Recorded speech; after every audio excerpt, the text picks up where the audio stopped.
um grande prazer que eu vou apresentar esse cara aqui que é fantástico. Todo mundo sabe, todo mundo conhece. É até difícil aqui porque o currículo dele é muito grande, né? E sem bajulação, isso aí é bem verdade.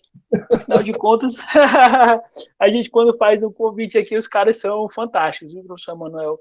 E eu quero agradecer. Primeiro, antes de começar a falar do seu currículo aqui, eu quero agradecer porque quando eu pude mandar aquela mensagem para o senhor, foi de modo extraordinário quando rapidamente o senhor respondeu ali. E nós somos extremamente gratos por essa oportunidade. Você não tem ideia de como nós somos felizes em tê-lo aqui, porque faz uma grande diferença para nós, viu?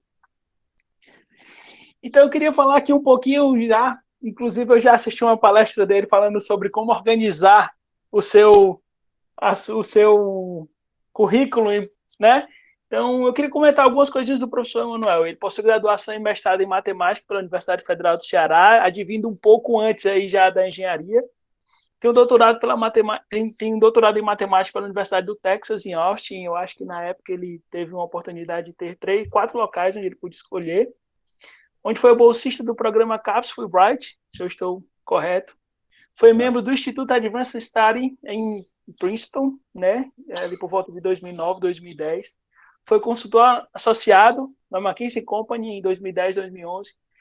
É pesquisador do Instituto de Matemática Pura e Aplicada, o INPA, no Rio de Janeiro, e também afiliado direto do Abdul Salam International Center of Theoretical Physics, o ICTP, em Trieste, na Itália, né? Ele ganhou diversos prêmios em Olimpíadas de Matemática. Eu lembro, inclusive, aqui do lendário do Ouro Especial, onde eu acho, se eu não estou enganado, professor, sua pontuação foi 375 e o do Maurício, eu acho que depois ali do Fabrício começou em 305. Tem diversos prêmios CAPES, tem diversos. Entre eles, eu quero chamar a atenção aqui, porque ele, além dele ter ganho alguns, foi orientador do Carlos André Schirri, aqui, que foi vencedor do prêmio CAPES de tese, se eu não me engano, ele terminou a tese em 2019, foi defendido em 2019 e ganhou esse ano, né? E que tem diretamente uma relação com a hipótese de Riemann, né? Esse que é o conteúdo da nossa palestra de hoje. São muitos, são muitos, são muitos. E eu quero dizer, professor, muito obrigado por essa oportunidade, tá certo? O senhor não sabe como o nosso coração aqui é grato, porque os nossos alunos, os nossos amigos, os nossos professores e principalmente nós queremos sempre ouvir muito aí de caras como o senhor. Muito obrigado, viu, professor? Seja bem-vindo e sinta-se em casa aí. Muito bem, Carlos. Cara, queria agradecer as palavras, é sempre um prazer para mim. É sempre um prazer para mim atender o chamado, a convocação de meus conterrâneos cearenses. Assim, para mim é um grande prazer. Então, quando eu recebi o seu convite, eu fiquei muito feliz. Já algumas vezes eu tinha recebido vários convites gentis para visitar o interior do Ceará, e às vezes nunca tive a oportunidade de ir ainda, né? Porque quando era uma visita física, é mais difícil, né? A gente se fazer. Mas agora que está todo mundo nesse mundo online, assim, então, assim, muito mais fácil a gente se encontrar. Então, eu vejo aqui na audiência pessoas muito queridas minhas que há muito tempo eu não vejo, o Enio, o Valdomiro, tá aí, rapaz. Grande abraço para vocês. Fico feliz de estar encontrando todo mundo bem no Ceará, tá? Vamos lá, então, assim, eu preparei para vocês aqui um pequeno bate-papo hoje de tarde, assim, nessa minha tarde. A ideia é que seja um pouco tranquilo, tá? Não é para eu ficar, não quero ficar falando aqui 50 minutos, 40 minutos sem ninguém ficar falando comigo, então eu espero que vocês possam também interagir comigo, comentar, dizerem o que é que vocês acham. Como é que eu faço para dividir a tela aqui com vocês? Vamos ver. Embaixo tem o apresentar agora, professor. Present now, present a window. Vamos lá. Select window or screen.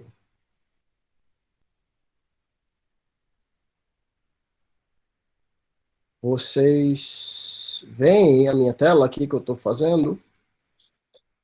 Se eu Sim, aumentar, todo mundo vê minha tela aqui? sim, sim, perfeito. Preciso botar no Vamos ver se eu consigo maximizar aqui. Enter full screen. Todo mundo vendo direitinho? Sim. Então pronto. Então vamos lá. Esse aqui são os slides, mas estão em português, eu acho que vai ser mais legal. Nosso título da palestra de hoje, pessoal, é a hipótese de rima. Tá bom? Falar um pouquinho para vocês do que se trata.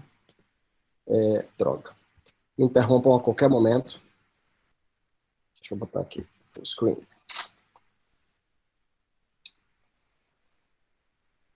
Vamos lá. E a gente começa bem tranquilo. Meu primeiro slide é bem básico. É dizendo o que são os números primos. Todo mundo conhece o que são os números primos, né? A lista dos números primos, 2, 3, 5, 7, 11, são os números que só têm como divisores o número 1 e esses próprios números. Isso aí são, digamos assim, os tijolinhos que constroem os números inteiros, né? Todo número inteiro é escrito como forma única, como produto de números primos. Esse é o conhecido teorema fundamental da aritmética, tá? Então, os números primos é uma coisa que fascina os matemáticos por já milênios, tá? E a gente está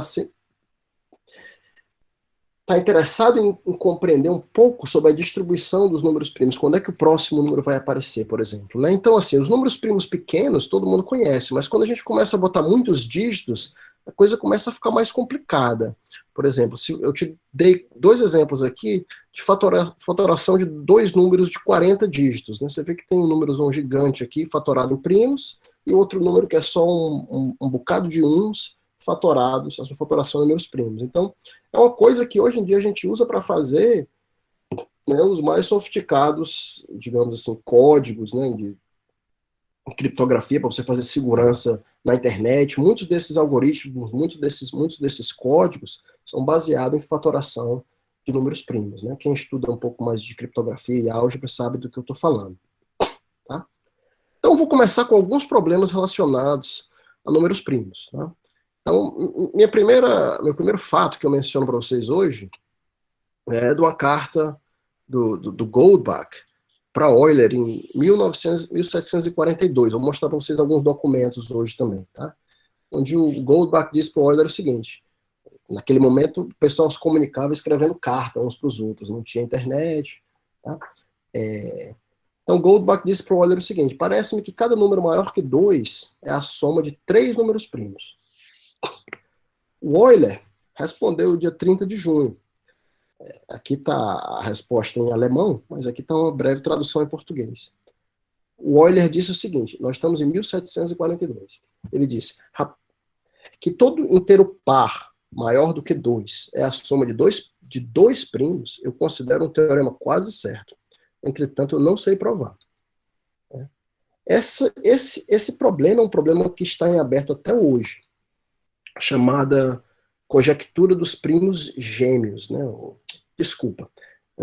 A conjectura dos primos gêmeos é outro problema relacionado aos primos, para saber se você tem números ímpares consecutivos, né? N mais 2, em que os dois são primos. Esse é para saber se cada número par, né, é a soma de dois primos. Também é um problema em aberto, né? Para vocês terem uma ideia, o melhor resultado que se tem até hoje, 250 anos depois, né, teve vários avanços, né? Eu registro aqui 2 para vocês. Um em 1995, onde esse colega francês, Olivier Ramaret, provou, né, esse resultado com 6 primos, que cada número é escrito como soma de 6 primos, e o Harald Helfgott, que é um matemático sensacional, peruano, que trabalha hoje em dia na Alemanha, ele provou essa chamada conjectura de Goldbach, que é esse problema. Ele provou a conjectura de Goldbach ternária, com 3 primos. Provou que cada número ímpar é a soma de 3 primos. Tá? E essa conjectura de Goldbach, que é o problema original, que é com 2 primos, né, continua em aberto, mas já foi verificada até 10 elevado a 17. Tá aqui a foto deles, o Euler, que viveu 1707 até 1783, e o Goldbach, que viveu até 1764. Então nós estamos aqui nos anos 1700 ainda, né? Euler foi talvez o primeiro, para mim, o primeiro grande teorista dos números, assim, um matemático sensacional, né? Outro problema também sobre primos, dos primos gêmeos, né? Que existem infinitos primos P. Será que existem infinitos primos P, tais que P e P mais 2 também são primos? P e P mais 2 são primos, né? Essa é a Twin Prime Conjecture, a conjectura dos primos gêmeos. O maior par de primos gêmeos conhecido é esse daqui, que está escrito. Esse número tem 388.342 casas decimais. Olha que maravilha.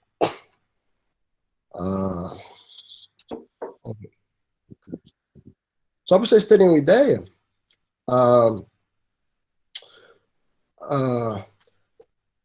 o Erdős, em 1940, provou o seguinte resultado legal, assim, que existem infinitos pares de primos consecutivos, Pn mais 1 e Pn, de modo que a diferença entre os dois é menor do que uma constante universal vezes o log de Pn, né?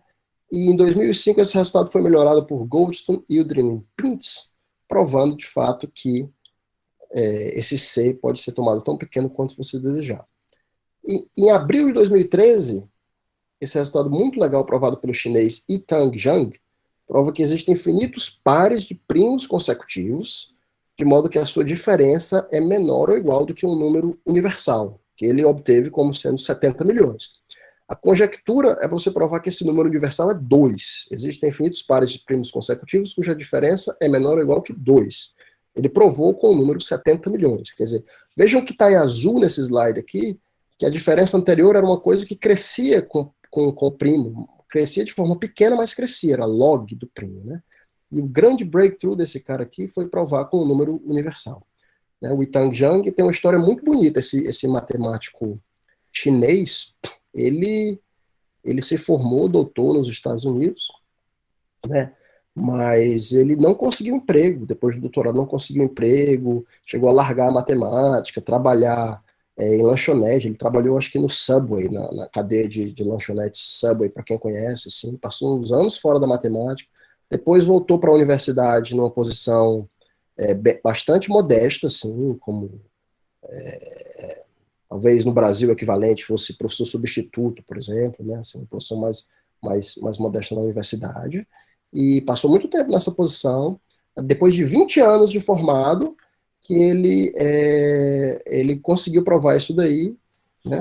E é uma história bacana, porque passou quase 20 anos sem pesquisando nesse problema e tentando fazer, e conseguiu, e quando conseguiu, de fato, ele foi realmente, recebeu várias promoções, vários prêmios e promoções no trabalho. Hoje ele é professor na universidade na Califórnia. Deixa eu ver se eu consigo botar aqui no toolbox. Me interrompam a qualquer momento, eu quero mais conversar com vocês também no final. Hoje em dia, esse número 70 milhões foi baixado para 600 e até 246, mas isso aqui é o melhor que se conhece hoje em dia nesse problema. Aqui as fotos dos dois, do Yitang Zhang e do Maynard, esse matemático inglês. Tá? Então, a minha pergunta para vocês é a seguinte: como é que a gente conta os números primos? Tá? Quantos números primos existem e como eles são distribuídos? Né? Um dos primeiros problemas em matemática que você aprende é provar que existem infinitos números primos. Tá? E aqui está uma tabelinha mostrando mais ou menos como é que eles ocorrem. Tá? Então, a primeira coluna eu te dou um número x, na segunda coluna eu te dou a quantidade de primos até aquele número x, né? Vamos ver aqui, quando eu digo que o x é 10, tem 4 primos até 10, né? Tem o 2, o 3, o 5 e o 7. Até 100 tem 25 números primos. Até 1000 tem 168 números primos. Então as pessoas foram sempre fascinadas pela distribuição dos números primos, como é que eles acontecem. Tá? Então a primeira coluna é um número x, a segunda coluna a quantidade de primos até aquele número x. Na terceira coluna, a gente pega a razão, né? X dividido pela quantidade de primos até x, então você vê que a razão aqui no começo é 2,5, 4, 5,9, 8,1 e por assim por diante. E depois você começa a pegar na coluna seguinte a diferença entre as razões. 4 menos 2,5, 1,5. 5,9 menos 4 dá 1,9. Vai pegando a diferença entre essas razões consecutivas. E você vê que esse número parece se aproximar de uma coisa que fica estacionária, desse 2,31 alguma coisa. Tá? Então esse é o número que vai governar esse. Se você acreditar que aquele número começa a ficar estacionário, você pensa um pouquinho e entende que aquilo ali está mais ou menos te sugerindo que a quantidade de números primos até 10 elevado a n deveria ser 10 elevado a n dividido por esse númerozinho mágico 2,3 vezes n. E esse número 2,3 aqui aparece porque ele é o logaritmo de 10 na base E. Quando eu escrevo aqui log, é o logaritmo natural de 10, tá? E esse, na verdade, é o teorema conhecido como teorema dos números primos, tá? Então, a gente, seja π de x a quantidade de números primos até x, então π de x é aproximadamente x dividido por log de x. Tá? Esse é um teorema que, se vocês fizerem algum dia o curso de teoria analítica dos números, vocês vão aprender a provar esse teorema aí. Usam umas ferramentas de análise complexa, como a gente vai ver. Quem foi que descobriu isso daqui? Quem vocês acham que descobriu isso daqui? Isso foi conjecturado pelo Gauss quando ele tinha 16 anos de idade. Em 1792, 1793. Perdoe que aqui tem uma typo, tem uma a mais. E ele foi provado apenas 100 anos depois pelo Hadamard e o Delavallee por Sá. Ou seja, o Gauss foi capaz de adivinhar, digamos assim, essa quantidade de primos assintótica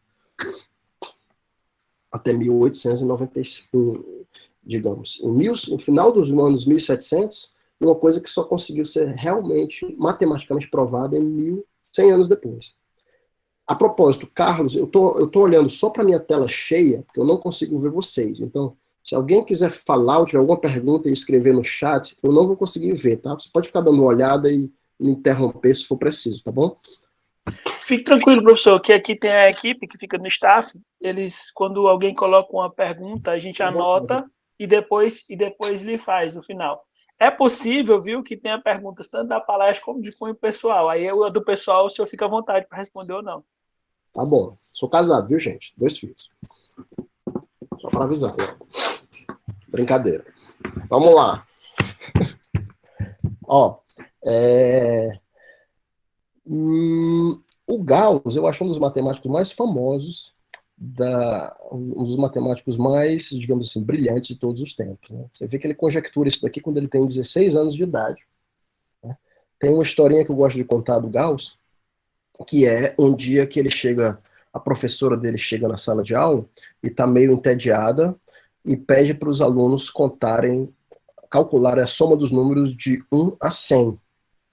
Né?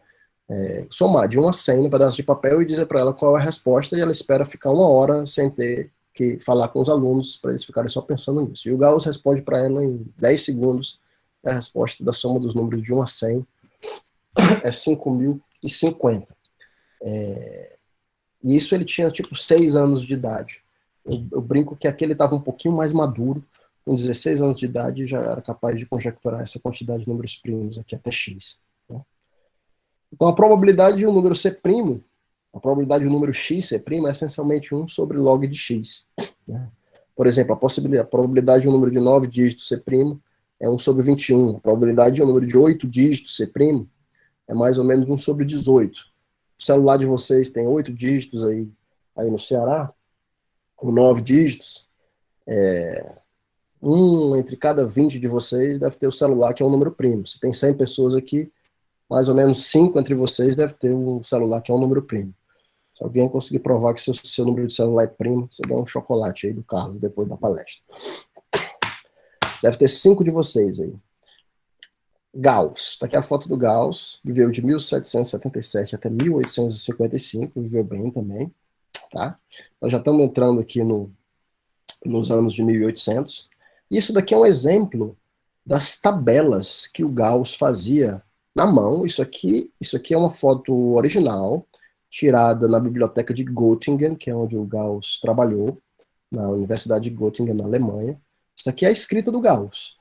Tá? E aqui vocês veem como ele conta os números primos. Isso aqui é um exemplo de uma tabela de como Gauss guardava suas estatísticas sobre os números primos. Tá? Ele dividia, né? Ele dividia os números aqui. Aqui, aquele, se vocês puderem ver o meu cursor aqui, ele diz aqui números primos, Primzahlen, números primos de, aqui é de 1 milhão até 1 milhão e 100 mil. Então ele dividia os números em blocos de 100 mil, e aí cada bloco de 100 mil, ele dividia ainda em 10 blocos de 10 mil cada um, e aí em blocos de 10 mil ele contava, né, quantos primos apareciam em cada bloco de 100. Né? Em cada bloco desse de 10 mil, que é vertical, tem os blocos aqui horizontais, e aí contava que no primeiro bloco de 100, nesse primeiro 10 mil até 10.100, vai ter um primo, depois vai ter 0 primos, depois vai ter 0 primos, depois vai ter 2 primos, 11 primos, 14 primos, e assim por diante. Tá? Mais ou menos assim que ele contava quantos números primos tinha. E aqui você vê o total, ele totalizando os números de primos nessa tabela que ele fazia, e ele chega à conclusão de que nesse intervalo aqui, daqui para cá, tem 7.210 números primos. E aqui você já começa a ver essa integral logarítmica aqui aparecendo, essa integral do log, para dar a conjectura dele, né? Às vezes eu brinco com as pessoas, eu gosto de mostrar essa foto aqui. Essa é uma foto que eu tirei no dia que eu visitei Göttingen pela primeira vez na vida. Isso aqui foi 2006. Acho que foi 2006. Eu fui para uma escola de verão na Alemanha e visitei Göttingen e fui lá no cemitério para visitar o túmulo do Gauss. Tá? Pessoas, quando me dizem assim que eu posso estudar muita matemática, mas eu nunca vou chegar nem perto do Gauss, eu respondo e mostro, rapaz, eu vou chegar bem pertinho, aqui, tá aqui, eu estou a 7 palmos do Gauss. Só. Tá? Então, a hipótese de Riemann, ela é um problema que tem a ver com a distribuição dos números primos. Tá? Se você disser que essa função π de x, que é a função que conta os primos até uma altura x, né, a hipótese de Riemann é essencialmente equivalente a você me dizer que o erro dessa aproximação, que ela deve ser a integral de 2 até x dessa função 1 sobre log de u, e que o erro dessa aproximação aqui deve ser aproximadamente raiz de x. Tá? Que essa aproximação que o Gauss deu, que o Gauss sugeriu, não é muito longe da verdade, e não é muito longe da verdade por um erro de aproximadamente raiz de x. Tá? Então tá aqui um exemplo. Tá? Essa função aqui, a integral de 2 até x de 1 sobre log de u du, é o que a gente chama de Lie de x. O primeiro termo dela, o termo de ordem principal, é exatamente x sobre log de x. Tá? Então essa é aquela função que eu mostrei para vocês anteriormente, pelo menos o termo principal. E aqui está uma pequena tabelinha onde mostra essa diferença entre o π de x e essa função Lie de x. Ela é bem pequena, se você parar para prestar atenção, raiz quadrada de um número tem aproximadamente metade dos dígitos daquele número. Né? Então, se esse número aqui tem 8 dígitos, esse número aqui tem 4 dígitos, está bastante razoável essa aproximação. Tá? Outra formulação equivalente da hipótese de Riemann é você, de fato, somar essa funçãozinha chamada μ de Möbius. Essa função μ de Möbius é uma função que você associa para cada natural da seguinte forma. Olha, se o natural, quando você fatorar em primos, tiver um quadrado na fatoração em primos, essa função μ de Möbius nele vai ser 0. Tá? Se não tiver nenhum quadrado na fatoração em primos, ou seja, se o número se decompuser em primos distintos, né, e se tiver uma quantidade par de primos nessa decomposição, aí essa função μ de Möbius é 1, e se tiver uma quantidade ímpar de primos, é menos 1. Tá? Então, é uma função que só toma os valores 0, 1 e menos 1. Você começa a pensar, poxa, professor, mas eu acho que não faz muito sentido, assim, os números que têm uma quantidade par de fatores primos e os números que têm uma quantidade ímpar de fatores primos devem ser mais ou menos a mesma coisa, então deve aparecer mais ou menos a mesma quantidade de uns e menos uns. Então, quando eu somar até x, esses valores, eu espero que essa soma seja pequena. E, de fato, a hipótese de Riemann é equivalente à afirmação de que essa soma É pequena, é da ordem de raiz de x, se você somar até x. Não fica muito grande. Tá? Essa daqui é uma foto do, do Riemann, tá? E do apartamento onde ele morou. O Riemann morou em Göttingen, ele trabalhou em Göttingen também. Ele foi aluno do Gauss, do doutorado. Tá? Ele viveu pouco, o Riemann assim, ele viveu 39 anos, ele morreu aos 39 anos de pneumonia, tuberculose. Aqui, ele morreu até aqui no norte da Itália, onde ele veio nos últimos meses da sua vida para tentar, veio para as montanhas, para alguma clínica de reabilitação, mas aí acabou morrendo. Tá aqui a versão original do manuscrito do Riemann de 1859. Na verdade, isso aqui foi publicado em, não sei se dá para vocês verem aqui, em novembro de 1859. Então a gente está exatamente no mês que é o aniversário da hipótese de Riemann. Tá? Que esse mês ela está fazendo 161 anos, é um dos problemas em aberto mais famosos da matemática, para muitos o mais famoso, eu me incluo nesse conjunto de pessoas que pensa assim, para mim é o problema mais famoso hoje em dia, especialmente depois que o último teorema de Fermat caiu há alguns anos, esse daqui é o que sobra.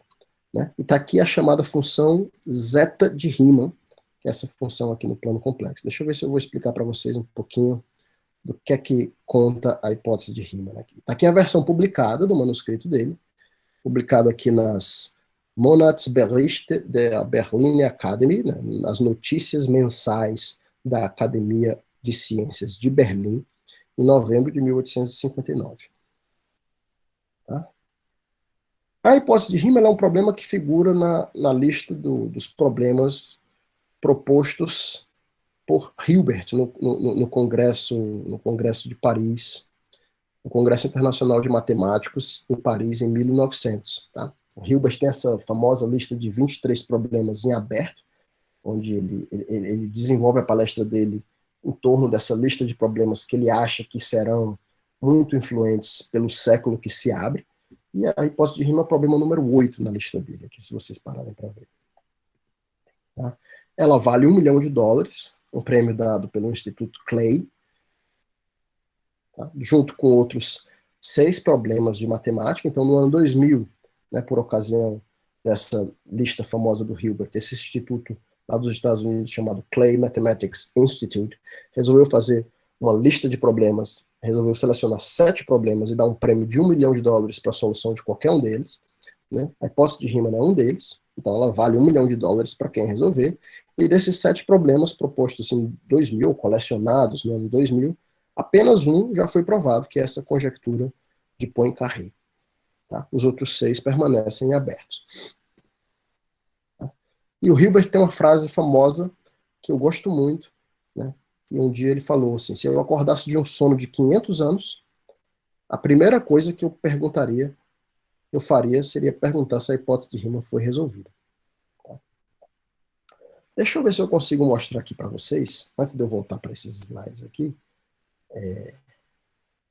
um outro conjunto aqui. Agora eu vou mostrar para vocês um pouquinho mais em inglês, uns outros slides aqui da nossa palestra. Peraí. Eles eram alguns slides que eu consegui traduzir para o português com os meus problemas técnicos que eu tive aqui. Mas se ficar mais tranquilo para o senhor apresentar ele em inglês, pode apresentar, professor. Tranquilo, viu? Vou passar mais uns outros que eu não tive tempo ainda para, de fato, formular para vocês como é a hipótese de Riemann do ponto de vista complexo, né? Eu chamo para vocês assim, esse grande momento da matemática, primeiro, foi quando Euler primeira vez descobriu essa fórmula. Ele teve a ideia de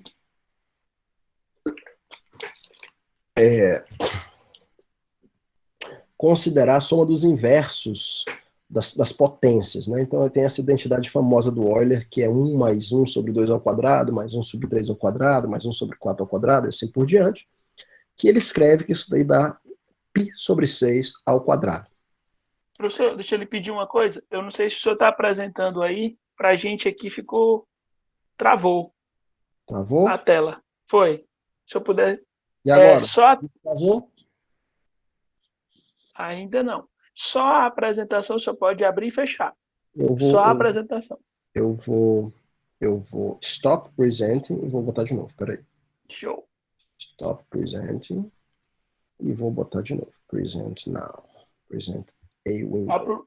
Aproveitando aos amigos aqui, a gente está com 100 pessoas já no grupo e normalmente a gente vai até 250, a gente não sabe que falha técnica foi essa do Google aqui, mas já estouramos. Por favor, não saiam. Se saírem, vão perder a palestra do professor. Já Peraí. estouramos 100, professor, já Peraí. viu?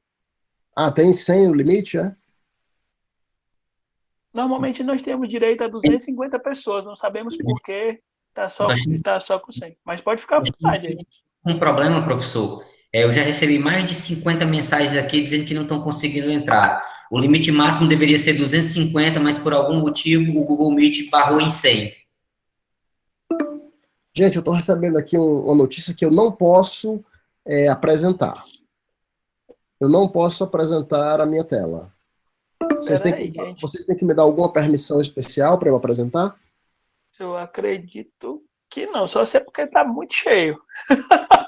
Tente Eu posso novamente, apresentar professor. agora. Apresentar um. You must grant permissions in order to screen share. Can't share my screen. Me faça um favor. Me Se eu encaminhe, sair, por eu não vou favor. conseguir entrar na minha própria Não, palestra. não saia não. Não saia não. Espere aí um pouquinho. Espere só um pouquinho. Rapaz, é a influência do palestrante, rapaz. A gente tem gente demais. Graças a Deus.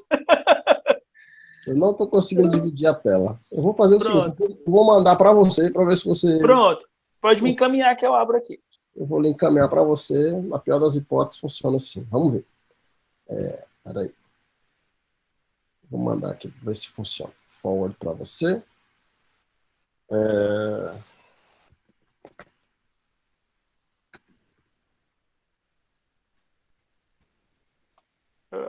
Por que eu não consegui fechar? Travou que de uma forma eu não consigo mais abrir. E eu não posso sair. Não saia não. Senão eu não... tenho que colocar um grupo aqui bem grande para...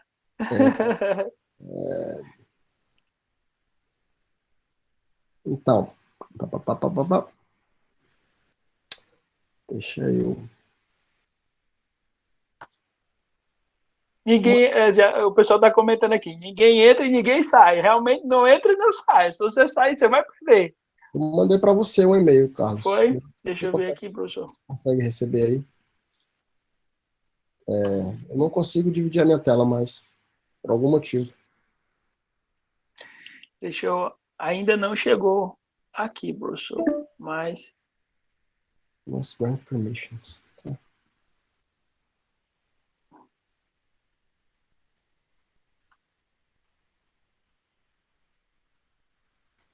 Eu posso tentar entrar com outra conta, para ver se funciona. Não, o senhor não vai conseguir não, porque tem mais 50 pessoas esperando aí, lá de fora. Ah, entendi. Deixa eu ver aqui. Então vamos lá. Se você conseguir... Pronto. Beleza. Ainda não recebi aqui não, mas não? eu vou já. Ainda não. Carlos, por que... Opa, peraí, que eu acho que eu recebi. Deixa eu ver aqui. Se eu conseguir, nós vamos... Opa. Aí eu continuo para você. Vamos ver se tem alguma pergunta aqui. Perfeito. Deixa eu falar uma pergunta que tem aqui, professor. Deixa eu colocar a pergunta do Leandro. Bom que o senhor já... Eu estou vendo aqui a pergunta do Leonardo.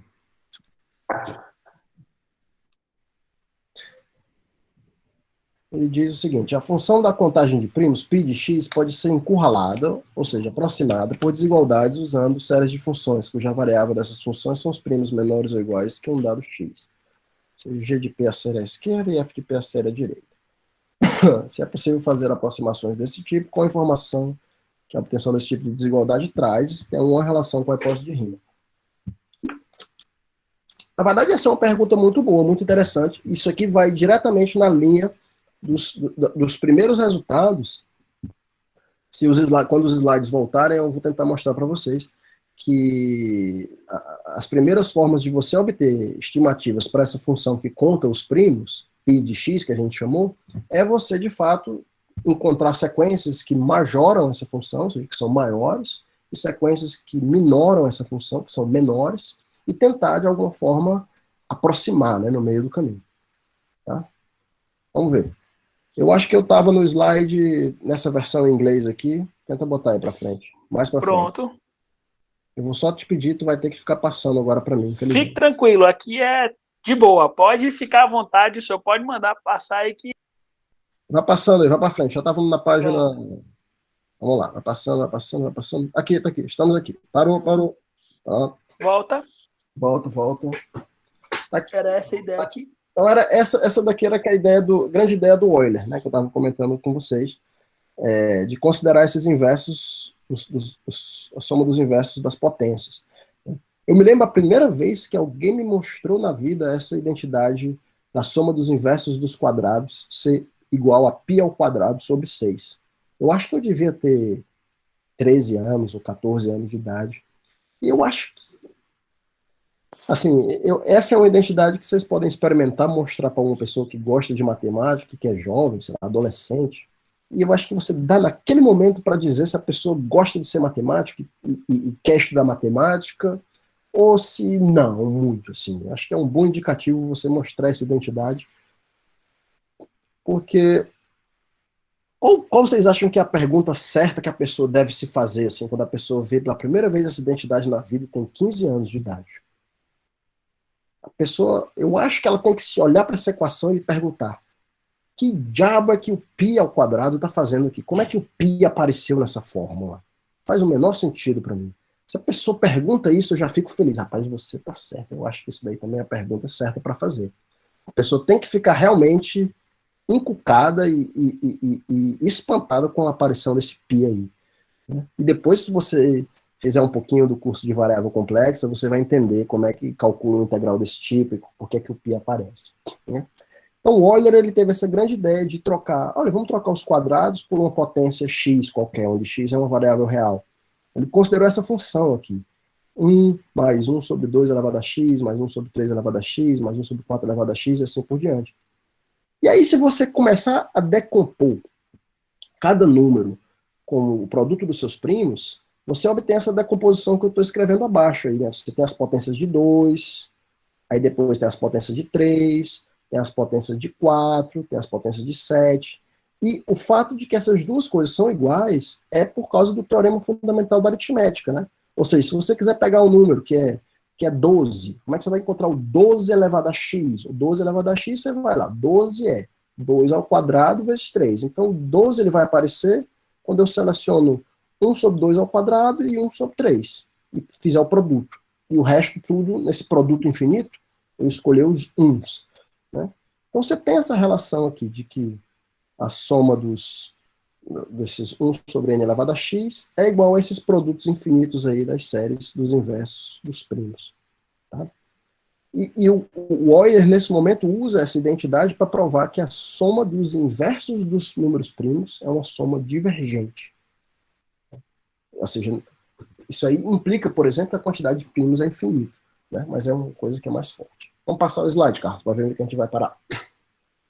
Isso aí eu já mostrei para vocês. Vamos para frente. Vamos para frente, vamos para frente, vamos para frente, vamos para frente, vamos para frente. Está aqui o Legendre, tá aqui na foto, vai para frente. Pode ir para frente, As tabelas do Gauss, as historinhas do Gauss, vamos para frente. Tá aqui, esse aqui é um exemplo, vou mostrar um exemplo para vocês de como é que as pessoas abordavam esses números que contam a quantidade de primos até x. Né? Essa função π de x. Tá? O Chebyshev foi o primeiro a fazer uma estimativa, digamos assim, razoável para essa função.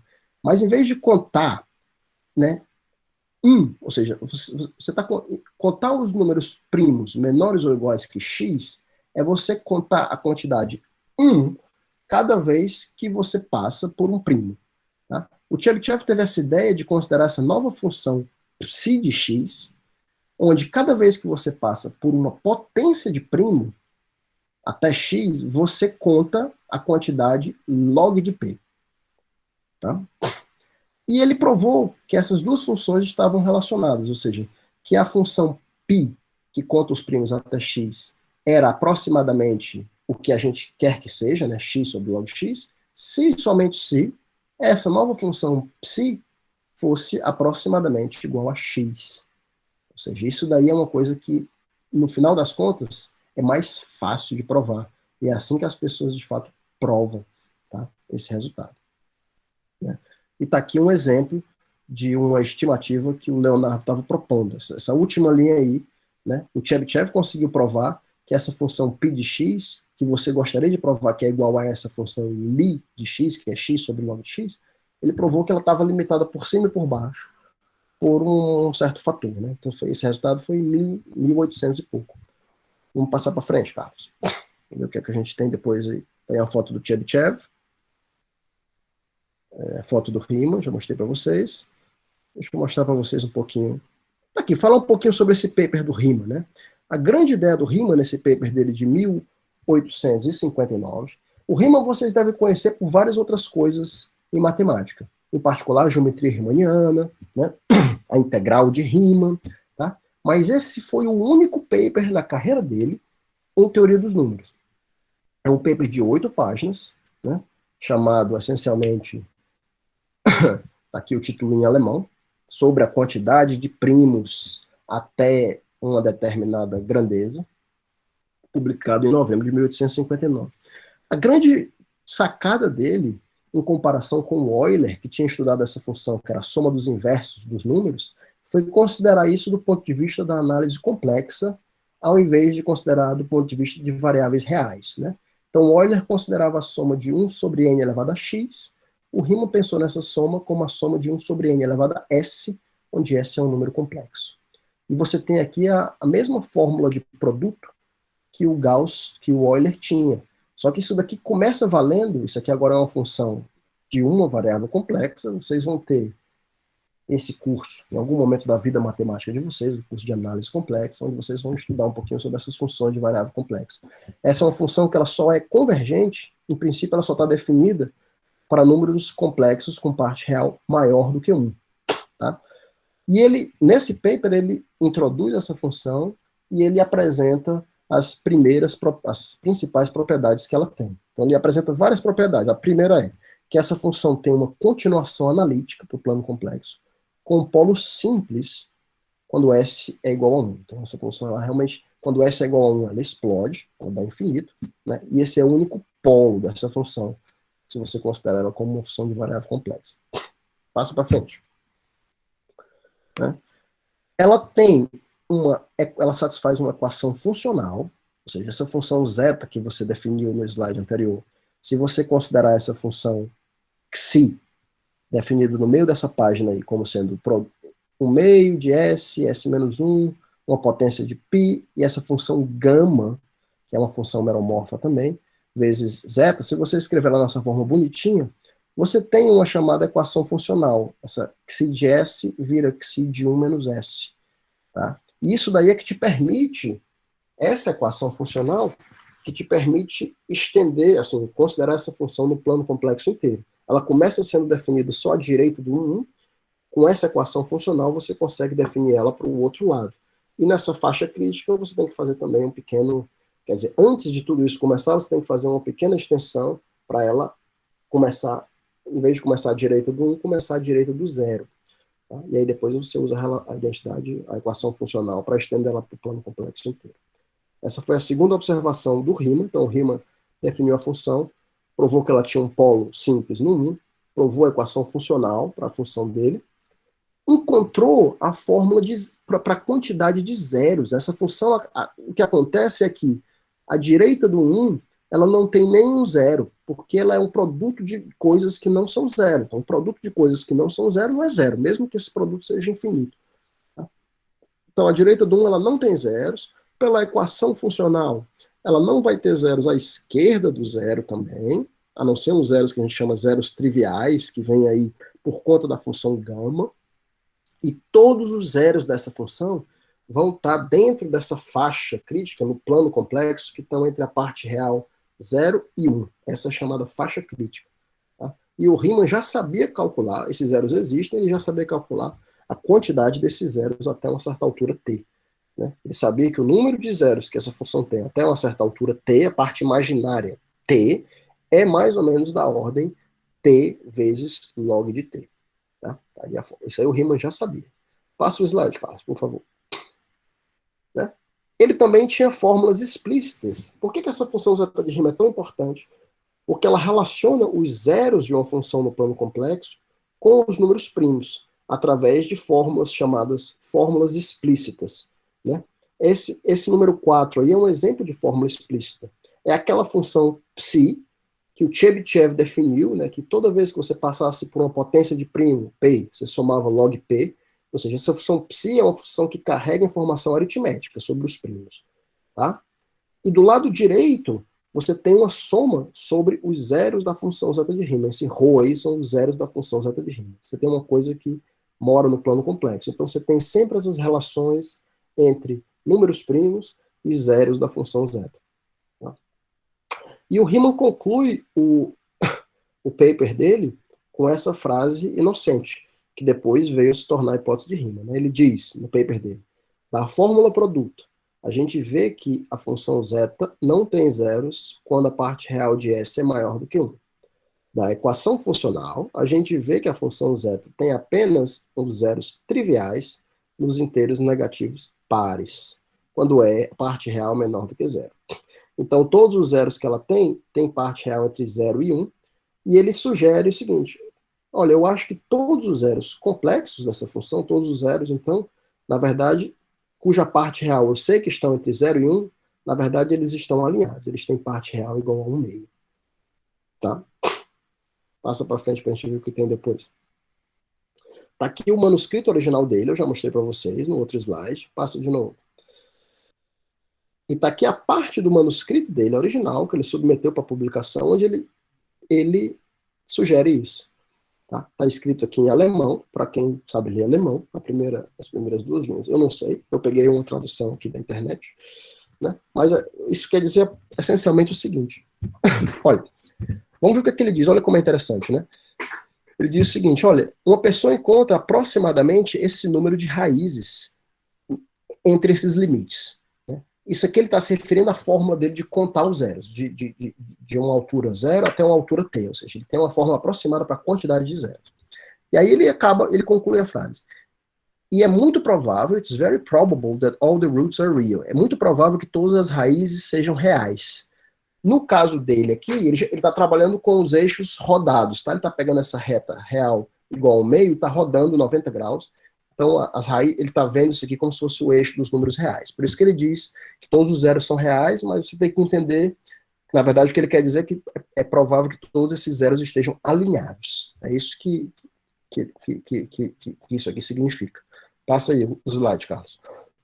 Tá aí a foto do manuscrito dele, né? Vamos ver o que tem depois. Pode passar. Tá aqui algumas equivalências entre a hipótese de Riemann, equivalências aritméticas que eu já mostrei para vocês, né? A hipótese de Riemann é equivalente a você ter um termo de erro para a função π de x, que conta os primos. É equivalente também a você ter um termo de erro bom para a função psi de x, que é associada que o Chebyshev definiu, né? Que deve ser x mais alguma coisa. E tem um termo de erro bom para a função que é a soma dessa função mid-Möbius. Vamos ver. Então, todos esses equivalentes aritméticos são coisas que são equivalentes à hipótese de Riemann. Tá? Vamos passar adiante. Tá aqui a história dos zeros. Tá? Se vocês se perguntarem, as pessoas ao longo dos anos conseguem, de fato, provar que os primeiros zeros dessa função, na linha crítica, estão, de fato, todos alinhados, estão todos na reta onde eles deveriam estar, né? Por exemplo, em 1903, a primeira pessoa, o J.P. Graham, aqui provou que os 15 primeiros zeros são alinhados na reta parte real igual ao meio. E esse número foi aumentando, aumentando, aumentando, até que, por exemplo, em 2004, isso aqui já deve ter sido melhorado, eu até imagino, os primeiros 10 trilhões de zeros da função zeta de Riemann estão, de fato, alinhados nessa reta. Tá? Para quem não é matemático e olha um negócio desse, o cara pensa, rapaz, já provaram que os primeiros 10 trilhões de zero deveriam estar no lugar onde eles deveriam estar, então para que vocês continuam pensando no problema, né? Para quem é matemático sabe que 10 trilhões e 2 é a mesma coisa, né? Assim, não adianta nada. Você chegar no infinito, se você 10 milhões não está mais perto do infinito do que o número 2 está. Então, vamos para frente. Tá aqui alguns pequenos fatos, né, como eu mostrei para vocês, sobre a hipótese de Riemann, ela vale US$ 1 milhão. Esse fato número 4 aí é interessante, assim, o melhor resultado até hoje, né, de 1989, desse colega chamado Brian Conway, lá da Califórnia, ele prova que pelo menos 40% dos zeros estão sobre a linha crítica. Ou seja, o resultado dele é provando que para uma altura grande, para um T grande, pelo menos 40% dos zeros estão onde deveriam estar. Estão alinhados nessa linha crítica, né? Eu até brinco com ele se algum dia ele vai ligar lá para o Clay Mathematics Institute e pedir a parte dele do prêmio. Rapaz, eu quero 40% do prêmio. Tá bom para mim, $400 mil eu aceito, viu? Tá aqui a minha conta de banco, pode depositar. Vamos lá. Tá aqui uma foto. Eu conheci esse cara quando eu estava lá no Institute for Advanced Study, em 2009. Isso aqui é uma foto dele, do Brian Corey, jogando cartas na minha casa. A gente tomando vinho e jogando baralho. Eu conheci ele... Com licença, por favor. O cara tá tomando vinho e jogando cartas na minha casa, dá licença. Na verdade, a história que eu conheci esse cara é muito legal, porque eu passei um ano lá em Princeton, nesse instituto, no meu pós-doc. E é interessante demais, porque eu tinha acabado de me formar no doutorado, né? E aquele era o ano de 2009. Era um ano especial, onde a hipótese de Riemann estava fazendo 150 anos. Então, tinha todo um programa temático nessa área de teoria analítica dos números. E todos os maiores caras do mundo nessa área estavam lá. Né? E eu era um jovem que estava simplesmente começando, né? Então, assim, eu ficava junto com a galera jovem, meus amigos lá, pós-docs também, a gente ficava todo mundo junto e tal. E esses caras grandes, assim, eles, os caras conversavam uns com os outros, eram mega ocupados, então eu não tinha chance nenhuma de falar com nenhum cara desse. No dia a dia normal, quando tinha chance, era assim, eu sempre fui uma pessoa bem sucinta, se eu não tenho nada interessante para falar, eu não fico calado, assim, não vou ficar falando bobagem assim para um cara desse. Então minha conversa sempre era curta, esses caras eram muito legais e perguntavam, não, o que você está trabalhando? Eu falava um pouquinho o que eu estava trabalhando, as coisas que eu estava fazendo, os caras diziam, legal, tal, papapá, mas era sempre, a conversa era só assim, né? E eles tinham várias atividades desse instituto para as famílias, sabe assim? Então, nessa época, eu era casado, não tinha filhos, só era eu e minha esposa, e aí eles tinham várias atividades para os outros membros da família, esposa ou esposa, filhos, se tivesse, para manter a galera ocupada, para organizar interações, né? Então, tinha várias coisas assim, aulas de tênis, aula de não sei o quê, encontros para aprender língua, se você quisesse, tal. E uma dessas atividades que tinha era uma aula, toda quarta-feira de noite tinha uma aula de dança de salão. Dança de salão. Valsa, né? Assim, coisa do tipo, dança de salão. E a minha esposa, toda quarta-feira, ficava torrando a minha paciência para ir pro diabo da aula de dança de salão. Né? Ela, meu amor, vamos para a aula de dança de salão, é quarta-feira, tá, 8, 7 horas aqui e tal. Toda quarta-feira eu conseguia inventar uma desculpa. Não, meu amor, não vamos, não. Essa quarta-feira não dá, não. Tá, vamos na próxima. Aí eu consegui, assim, umas 10 semanas eu consegui me livrar. Só que depois de 10 semanas, ela continuou sugerindo que a gente fosse. Eu realmente não tinha nenhuma desculpa naquele dia. Eu acabei, pois tá bom, vamos para esse negócio, vamos. Aí a gente foi pro diabo da aula de dança de salão. Aí chegou lá, o instituto não é só de matemática, ele tem outras áreas, ciências sociais, história, física, não sei o quê. E aí, só quem tinha uns 20 casais, assim, fazendo a dança de salão, e só quem tinha da matemática era eu e esse cara. Assim, e eu tinha já cruzado com ele no corredor, ele sabia que eu fazia matemática também, mas a gente nunca tinha conversado mais do que 5 minutos, assim. Aí ele olhou para mim assim, foi engraçado, que a primeira coisa que ele me disse assim, rapaz, tu não conseguiu escapar da tua mulher hoje não, também, não foi? Aí eu disse, rapaz, foi. E foi assim que eu conheci esse cara. E depois a gente ficou amigo e tal. E aí, nesse dia, isso é algumas semanas depois, assim, o cara, ele e a esposa dele frequentaram a casa. Muitas das informações que eu estou mostrando para vocês, essas coisas históricas, eu peguei, na verdade, dele, a cortesia do Brian, porque ele é o cara que realmente guarda todos esses documentos históricos, essas fotos relacionadas com a hipótese de rima e esses teoréticos dos números, assim, do passado, sabe? É um cara bem legal, tá? E eu devo muito a ele, assim, um cara sempre, assim, sempre muito atencioso com a gente, o pessoal mais jovem, assim. Fantástico, fantástico. Então pronto, gente, assim é meio que, não sei se tem mais slides assim, mas já estamos passando do tempo. Isso aqui é uma pequena curiosidade, tirado de um livro, assim, se vocês já ouviram falar do matemático, do Hardy, esse matemático inglês, que tem muitas colaborações com Littlewood, né? Muitos matemáticos, ao longo desses 160 anos, tentaram, das mais diversas formas, provar a hipótese de rima, sem sucesso ainda, né? Mas muitos avanços legais foram feitos. Uma das pessoas que tentou mais fortemente foi esse matemático inglês chamado G.H. Hardy. E vocês veem aqui no relato dele, aqui num livro de contos, assim, num livro de memórias que ele escreveu, quais seriam, o que é que ele estava descrevendo como seriam as New Year's Resolutions dele, né? As resoluções de ano novo. Né? A primeira coisa que ele queria fazer no ano novo era provar a hipótese de rima. A segunda é uma coisa aqui meio maluca de esportes, lá do cricket deles lá na Inglaterra. Terceira, vocês deem uma olhada aí, encontrar um argumento para a não existência de Deus, que deveria convencer o público em geral. O cara botava isso aí como uma coisa mais fácil para ele fazer do que provar a hipótese de rima. Ser o primeiro homem no topo do Everest. E o número 6 é assassinar o Mussolini, que estava liderando aqui a Itália fascista na época. Vamos ver o que tem mais. Acho que está perto de acabar.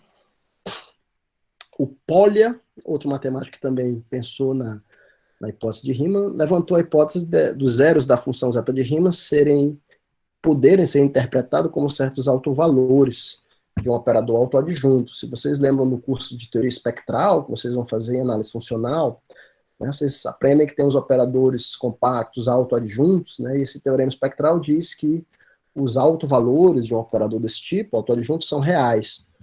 Você começa com um operador que está no plano complexo, de repente todos os autovalores são reais se ele tiver essa propriedade de ser autoadjunto. Né? Então, Polya levantou essa hipótese de que, de repente, os zeros da função zeta de rima pudessem ser associados a um certo operador aí que existe na natureza, que tem algum sentido físico, que a gente ainda não sabe o que é, mas que, de repente, os zeros de zeta seriam os autovalores desse operador. Isso aí, no final das contas, vai ser história para a próxima vez que eu me encontrar com vocês. Começou a criar todo esse burburinho sobre as relações de teoria dos números com física, né? Com essa teoria de matrizes aleatórias, que a gente em inglês chama de Random Matrix Theory. Né? Tem toda uma conexão entre a teoria dos números e a física matemática hoje em dia, onde conjecturas vêm e vão de um lado para o outro, né? Relacionando os zeros de zeta, por exemplo, e os zeros de outras L funções com esses autovalores de matrizes aleatórias. Tá? Acho que eu vou mostrar uma carta para vocês aí depois. Mostra aí para vocês verem Isso aqui é uma carta desse matemático chamado Andrew Odlyzko, que é uma pessoa que trabalha com coisas numéricas relacionadas à função zeta, para o professor Polya. Né? Ele diz no começo da carta: professor Polya, eu escutei em várias ocasiões que você e Hilbert, independentemente, conjecturaram que os zeros da função zeta corresponderiam aos autovalores de um operador hermitiano autoadjunto. Você poderia me dar alguma referência, né? Isso aqui, papapá. Ele está fazendo um survey sobre o negócio. Vai ver aí a resposta do Polya, como é engraçado. Passa o slide, Carlos, por favor.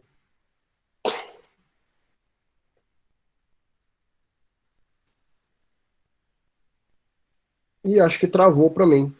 Não sei se vocês estão me escutando. Carlos? Eu acho que travou para ele, professor. Ah, deu certo. Para o Carlos também. Isso daqui é a resposta do Polya em 1982. Isso aqui ele já tinha por volta de 90 anos, né? É muito engraçado como você vê esse pessoal. Uma das coisas mais fascinantes que eu acho sobre matemáticos é é essa capacidade da gente fazer o que gosta, da gente estar na nossa profissão de matemático, ensino e pesquisa, até realmente o final dos nossos dias aqui na Terra, né? Você tem realmente essa empolgação, essa energia para você fazer o que você gosta. Então, isso aí, o Polya, com já mais de 90 anos, respondendo. Caro senhor Odlisco, muito obrigado pela sua carta de dezembro 8. Eu só posso dizer a você o que aconteceu comigo. Na época, eu passei 2 anos em Göttingen. Né? Isso era na época de 1914, ou seja, a carta é de 1982, então o cara está se lembrando uma coisa de 70 anos antes. Eu tentei aprender um pouco de teoria analítica dos números diretamente do Landau, que era esse outro cara muito famoso na época. Ele me perguntou um dia, você sabe alguma razão física pela qual os zeros da função zeta de Riemann, pela qual a hipótese de Riemann deveria ser verdade? Passa o slide, por favor, Carlos. E eu respondi para ele, olha, eu acho que esse seria o caso se todos os zeros fossem magicamente associados a um problema físico, né, a um operador autoadjunto. Mas ele conclui a carta, eu nunca publiquei esse resultado, nunca publiquei essa observação, mas de alguma forma ficou conhecida e popularizada, e existe existe, digamos assim, esse approach, existe essa forma de que algumas pessoas tentam provar que a hipótese de Riemann é verdadeira, tentando encontrar o tal, esse operador autoadjunto aí associado. Sinceramente, né, George Polya, é a carta dele. Eu vou concluir para vocês hoje. Vamos ver. Próximo slide eu quero fazer um convite para vocês, eu acho. O que é que tem? Eu vou continuar essa palestra para vocês, na verdade, na próxima ocasião. Se alguém quiser assistir, quiser continuar. Nessa sexta-feira eu fui convidado, meio que em paralelo, quando eu aceitei o convite de vocês, a dar uma palestra nesse evento chamado Cybercolóquio Latino-Americano de Matemática, que é um evento assim, da América Latina inteira. É para ser em português ou espanhol, no caso eu vou falar em português. Né? Se alguém quiser atender, é só se registrar no site, é só botar Cybercolóquio Latino-Americano no Google, que vai aparecer o site, tem que fazer, é só olhar qual é o link. Vai ser nessa sexta-feira, acho que 2h para vocês, 6h para mim.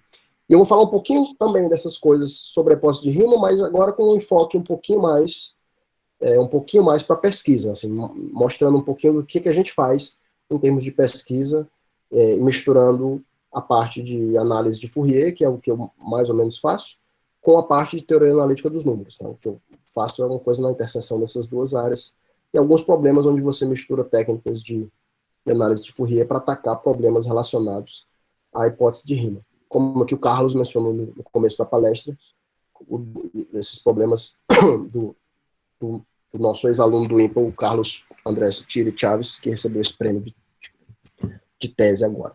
Aí vocês vão poder ver um pouquinho mais da parte de pesquisa em ação, né? Assim. Mas é isso, assim, tem muito mais coisa que eu gostaria de falar para vocês, mas eu sei que o tempo é limitado, então, assim, espero que tenha sido uma introdução legal, razoável, que vocês possam ter curiosidade de se aprofundar mais, e que essa não seja a primeira vez que a gente se encontra. Espero que a gente marque aí depois, daqui a um tempo, para fazer a parte 2, a parte 3, e continuar essa palestra, continuar as nossas discussões, tá bom? Vou agradecer a vocês, muito obrigado pela atenção de todos. Obrigado, professor, obrigado já. E eu já quero dizer o seguinte, a gente não pede dinheiro, mas pedir a professor para dar palestra para a gente, isso aí, eu tenho uma cara de pau grande, professor, para pedir. Você já viu que a gente não tem esse problema, né? Se a gente já quer... Beleza, aí eu contacto vocês, assim, pessoalmente é melhor. Estou devendo uma visita ao Crato aí, ao meu amigo Chico. Não esqueci não, não vai acontecer, viu? Não se preocupe não. Perfeito, professor, perfeito. Nós vamos aqui, normalmente, essa palestra iniciou-se há um tempo atrás, logo quando o Eurípides voltou do doutorado, a gente tinha uma ideia aqui, e ele teve a ideia de, cara, vamos trazer o pessoal aqui para conversar, né? Então a gente fazia de forma presencial essa ideia, né? Trazíamos grandes caras, e aí a gente almoçava ou jantava. Aqui eu já vou estar devendo aqui ou um almoço ou um jantar, quando o senhor estiver por aqui, viu? Mas não acabou, não. Ainda temos algumas coisas. E eu já quero aqui lhe fazer um convite para no futuro o senhor continuar aí, como o senhor já deu essa permissão para a gente, viu? Muito obrigado. Prazer, será um prazer, pessoal. Antes de eu passar aqui para os meninos, professor, já queria lhe dizer que a gente estourou aqui a quantidade de pessoas, né? Queremos agradecer a todos e dizer que se você, não, por alguém aqui entrou, não pôde assistir toda a palestra, depois a gente vai ter a oportunidade com o professor Emanuel de novo. E aí a gente vai fazendo Faça esse favor, passa esse link dessa palestra que eu vou dar de sexta-feira, porque vai ter coisas. Vou fazer uma revisão breve do que eu falei para vocês em alguns minutos, mas vou mostrar outras coisas também, outras fotos, outras histórias, e pode ser legal também. Assim. E lá eu tenho uma promessa de que a sala é grande, a sala virtual é grande também, assim, não sei se para 500 pessoas, então acho que cabe todo mundo. Perfeito. Carlos, Perfeito. tem também a questão de, futuramente a gente vai estar aí com um canal no YouTube, se tudo der certo, e saber se essa palavra vai ser colocada lá, disponibilizada lá, a de hoje. Pode.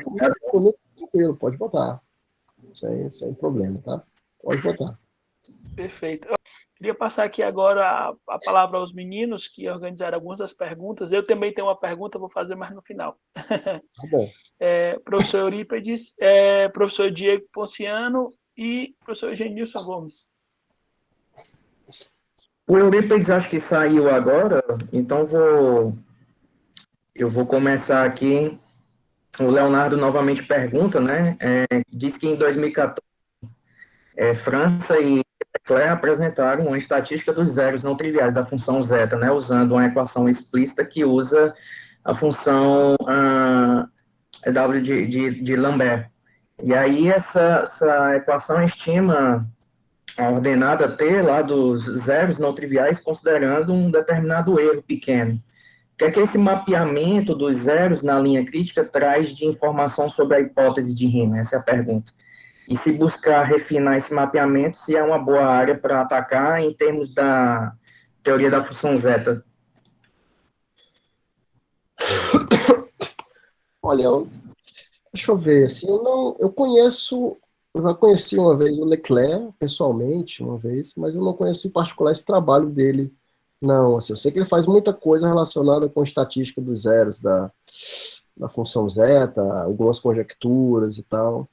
Até onde eu sei, assim, não tem nada mais, digamos assim, existem muitas conjecturas que, obviamente, ajudam as pessoas a tentar caminhar na direção certa, mas não sei se alguém conseguiu ainda entrar de uma forma mais incisiva em nenhuma delas. Tem gente que tenta maneiras diferentes assim de você fazer progresso na hipótese de Riemann. Algumas pessoas tentam pela área de análise complexa, algumas pessoas tentam pela área de teoria dos números, investigando esses problemas mais aritméticos mesmo. Algumas pessoas hoje em dia vêm por essa área de matrizes aleatórias e estatísticas, assim, que até onde eu sei funciona muito bem para você gerar conjecturas, gerar estatísticas, mas acaba assim sem ainda ter provar de fato alguma coisa, né? Então, a minha resposta assim não conheço muito bem esse trabalho em particular deles, depois posso até dar uma olhada. E você pergunta, será que buscar refinar esse mapeamento é uma boa área para atacar a função zeta de Riemann? Atacar a função esse problema da hipótese de Riemann é sempre uma coisa um pouco arriscada. Eu não posso dizer que eu não trabalho diretamente em tentar provar isso, é uma coisa, claro, que fica sempre na cabeça da gente, mas assim, você realmente entrar para se dedicar para provar um negócio desse é um projeto de vida mesmo, assim, sabe? Você realmente, e é uma coisa bastante arriscada, né? Até para quem está começando em matemática, eu acho um pouco arriscado, assim, você pensar num problema grande como esse logo de cara, mas assim, muitas pessoas, às vezes, têm histórias de sucesso na vida de pessoas que não tiveram medo nenhum do risco e conseguiram, né? Mas, não sei, eu vejo um pouquinho pelo lado prático, talvez seja melhor, não sei, eu diria que uma coisa no meio do caminho é o que eu recomendaria, assim. Você tem esse problema na cabeça, se você quiser pensar nele, você pensa de vez em quando, tal, mas ao mesmo tempo vai tentando angariar ferramentas, produzir outras coisas, estudar coisas relacionadas e tudo, e fazendo as duas coisas em paralelo. Talvez seja uma coisa legal. O esses caras que eu mencionei para vocês, o Hard e o Littlewood, eles tinham essa filosofia mesmo, assim, de passar a hipótese de rima para os alunos deles de doutorado fazerem, né? Só que eles passavam de uma forma, digamos assim, sem o aluno saber, né? A hipótese de rima tem várias formulações que são equivalentes a ela, né? Então o Hardy chegava para o aluno dele e dizia, rapaz, considera essa função aqui mid-médios, que ela é 1 assim, menos 1 assim, 0. Se eu somar aqui até x, não é razoável que o negócio seja pequeno? Você consegue provar que o erro é raiz de x? Aí o pobre do aluno de doutorado estava lá no primeiro ano do doutorado, olhava o problema, professor, legal esse problema, acho que é bacana, vou tentar fazer, acho que eu consigo. Aí o cara tentava, levava para casa, fazia, passava 3 anos pensando e dizia para ele, professor, rapaz, eu quase consegui, mas não consegui não. Aí é que ele dizia para o cara, não, rapaz, isso aí eu acho que era meio difícil mesmo, porque era equivalente a hipótese de rima, mas tudo bem, não tem problema não, vamos pensar em outros problemas. Mas assim, eu achava uma coisa bacana do professor falar isso, porque ele achava que o cara, para ter a coragem e tentar fazer um negócio desse, o cara não podia ser influenciado negativamente antes, né? Porque a gente fica, às vezes, um pouco influenciado negativamente, né? Assim, porra, já pensou se o cara chegasse pro aluno e passasse como tese de doutorado pro cara a hipótese de rima na lata e dissesse assim, não, cara, tu vai fazer a hipótese de rima. O Gauss tentou, o Riemann tentou, o fulano tentou, eles não conseguiram. Não, mas tu vai conseguir. Eu tenho certeza. Vai lá estudar. Aí, porra, é um peso louco nas costas do cara, né, cara? Assim, é meio difícil, assim. Então, mas vamos ver, não sei. Às vezes eu torço para eu viver para ver a solução. Eu fiz 40 anos mês passado, de repente tenho mais uns 40 pela frente, vamos lá, vamos fechar nos 80 aí, tá bom. Mais 40 anos para ver a solução aí. Ver se eu vejo. O André Gadelha aqui, ele falou do Michael Attia, né, que em 2018 proclamou que teria provado a hipótese de Riemann. E aí ele pergunta o que foi que não convenceu a comunidade matemática afinal lá, do que ele provou. Quer dizer, ou tentou provar, né? Ele participou de um evento de laureados, agora não estou lembrado, né? E deu uma palestra de acho que uns 45 minutos. Olha, isso é verdade, gente. Isso aí, realmente, eu sugiro que vocês, depois dessa palestra, vocês entrem no archive.org, você quer esse repositório de papers em matemática, e procurem na internet coisa do tipo prova da hipótese de Riemann. Vocês vão encontrar na internet facilmente aí 35 provas da hipótese de Riemann só nesse mês. Assim, então, o pessoal, assim, dizer que provou, né? Existem muitos matemáticos, assim, a maioria que não são matemáticos, às vezes, assim, de formação, muitas pessoas que vêm de outras áreas afins, engenharia, telecomunicações, não sei, assim, matemáticos são matemáticos por hobby, que às vezes, assim, às vezes não conseguem ver um pouquinho da dificuldade inerente do problema, às vezes pensam que resolveram e não fizeram, umas certas sutilezas, assim, que a pessoa tem que ter a formação para poder entender por que aquilo ali está errado, por que aquilo não é correto. Então. E tem muitas dessas provas que são falhas, assim, né? De vez em quando aparece realmente um matemático estabelecido dizendo que resolveu. Isso aí já aconteceu na história, acontece a cada... Pelas minhas contas, acontece a cada 5, 10 anos, de ter realmente uma pessoa respeitada na comunidade, assim, respeitada já a priori por outras coisas que a pessoa fez. Foi medalha Fields, né? Pois é, o Attia, ele realmente ele deu a entender que tinha feito progresso, que tinha provado e tudo, e ele morreu logo depois, né? Não sei se eu acho que o Attia morreu logo depois. Né? Ano passado. Então, assim, ele viveu apenas 2, 3, alguns meses depois disso. Não convenceu, assim, as pessoas realmente não, assim, tem bastante... Na proposta de prova dele, digamos assim, tinha muita coisa ainda que não era satisfatório, que não foi considerado, assim, não se verificou que isso daí é uma prova completa, não. Tá? E pelo contrário, ainda parecia que estava bem longe. Assim.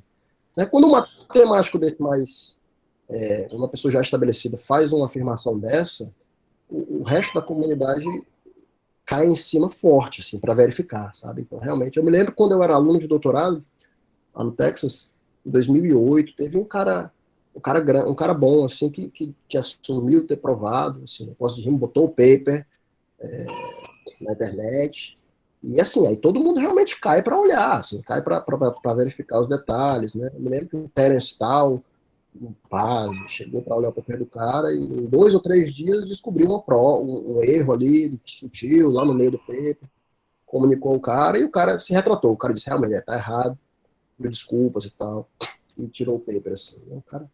E teve outras tentativas, assim, em 1980, na década de 80, 90, tem esse matemático francês, Louis de Branche, também, que é muito lá de Purdue, nos Estados Unidos, que teve também uma prova refutada. Mas por outro, isso aí acontece.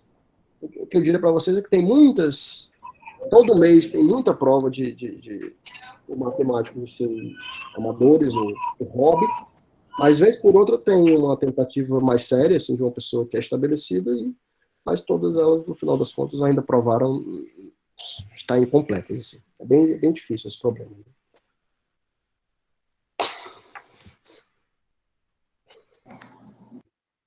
O Faustino, ele pergunta, professor, como se dá essa relação entre a fatoração dos primos e a criptografia? Olha, há um tempo atrás, né, deixa eu pensar. Você tem na computação essa noção do problema ser P ou NP, né? Você conseguir resolver um certo problema em tempo polinomial ou em tempo não polinomial. Então tem problemas clássicos, né? E se você consegue resolver um certo problema que te dão para resolver em tempo polinomial, por exemplo, você saber se o número é primo ou não. Como é que você sabe se o número é primo ou não? Tá? Ou você saber resolver um problema em tempo polinomial é uma coisa que na linguagem de computação, o pessoal acha que é rápido, diz que isso é rápido. Então, resolver uma coisa em tempo polinomial é uma coisa que é rápida, que é computável. Né? E quando os problemas começam a ser resolvidos em tempo não polinomial, são coisas que são computacionalmente caras de serem feitas. Tomam muito tempo e às vezes o computador não consegue, o computador moderno tem um certo limite, não consegue fazer. Né? Então são problemas, por exemplo, desse problema do caixeiro viajante, coisas do tipo. Né? E assim, e tem um grande problema em aberto, um dos problemas também que vale $1 milhão, né, é saber se essa classe de problemas, saber se P é igual a NP, saber se a classe de problemas que são resolvíveis em tempo polinomial, que a gente chama de P, é igual à classe de problemas que são resolvíveis em tempo não polinomial. Quer dizer, esses problemas que simplesmente a gente não sabe ainda resolver em tempo polinomial. Será que a gente não sabe ainda, a gente não chegou a um algoritmo satisfatório para saber se ele pode ou não ser resolvido em tempo polinomial, ou simplesmente eles não podem ser. Né? Então, assim, não se sabe se a gente não conseguiu encontrar ainda os algoritmos certos para resolver, ou se eles de fato não existem. Né? Então foi provado, por exemplo, recentemente, por 3 indianos, isso é coisa de 20 anos atrás, que esse problema que eu falei para vocês, decidir se um número é primo ou não, é uma coisa que pode ser feita em tempo polinomial. Isso foi descoberto em 2000 e pouco. Talvez 1999, 2000, assim, faz coisa de 20 anos. Né? Até antes disso não sabia. Mas até onde eu sei, por exemplo, você fatorar um número é uma coisa que você não pode fazer em tempo polinomial ainda. Não se sabe se pode. Né? Você me dá um número e me diga qual é a fatoração dele.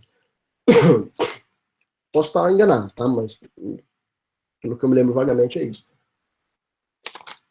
Então esses métodos, um método básico de criptografia consiste em você pegar um número gigante, né, que não é primo, mas que ele só tem 2 fatores primos, esses 2 fatores primos são gigantes também. Você pega um número n, que é p vezes q, onde p e q são primos, mas são primos muito grandes. Né? Pega um número de 30 dígitos, que é produto de um primo com 15 e produto de outro número com 15 dígitos. E aí você dá para a pessoa esse número grandão, inicialmente, né, e diz, olha, se tu conseguir fatorar esse número aí, tu tem a chave para entrar aqui no meu cofre. Né? E é uma coisa que a pessoa vai demorar muito tempo para encontrar, porque esse número que eu te dei, eu sei a priori que ele é um número que tem 2 fatores primos grandes, mas tu não sabe. Aí tu vai ter que começar a testar. Vamos testar, ver se é dividir por 2. por 3, por 5, vai passar a tua vida toda, tu não vai chegar nesses 2 primos gigantes que são a fatoração dele, né? Então, começa um pouquinho, a história começa assim, hoje em dia, não sei se o computador já chegou na modernidade de passar por cima disso, hoje em dia tem outros métodos de criptografia que são bem mais avançados do que isso, mas no começo era assim, vamos dizer assim, antes, há 40 anos atrás, começa a história por isso daí, né? Hoje em dia talvez já esteja muito mais avançado, e as coisas se baseiam nisso daí de outras formas, mas mais ou menos essa é a ideia.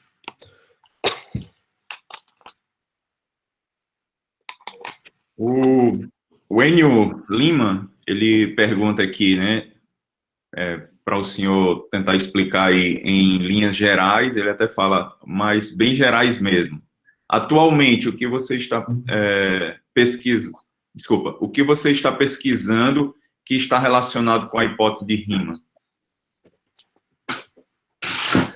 A minha área de formação, minha área de pesquisa é em análise.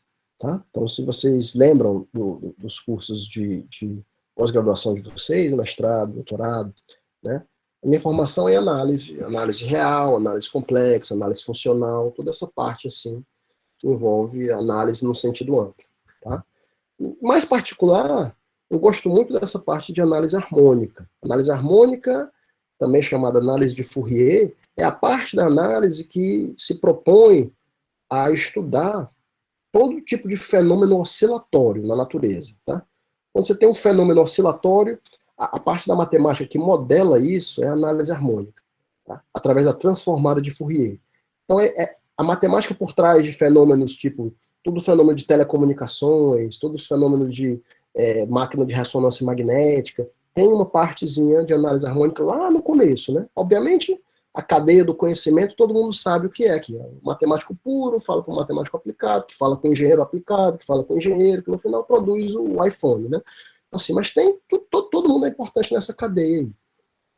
E dentro da teoria analítica dos números, né, dentro da teoria da função zeta de Riemann, tem muitos objetos que têm um caráter oscilatório inerente. Né? Então, parte do que eu faço não é, digamos assim, para atacar diretamente a hipótese de Riemann em si, mas tem muita coisa ao redor da teoria da função zeta de Riemann, onde tem esse certo caráter oscilatório, tem uma relação entre números primos, entre os zeros da função zeta de Riemann e objetos como a transformada de Fourier, que o nosso time entra e melhora, digamos assim, as cotas existentes para esses objetos. Então, parte do que a gente tem feito no IMPA com os alunos é exatamente trabalhar em melhorar o que é conhecido, estimativas para esse tipo de objeto.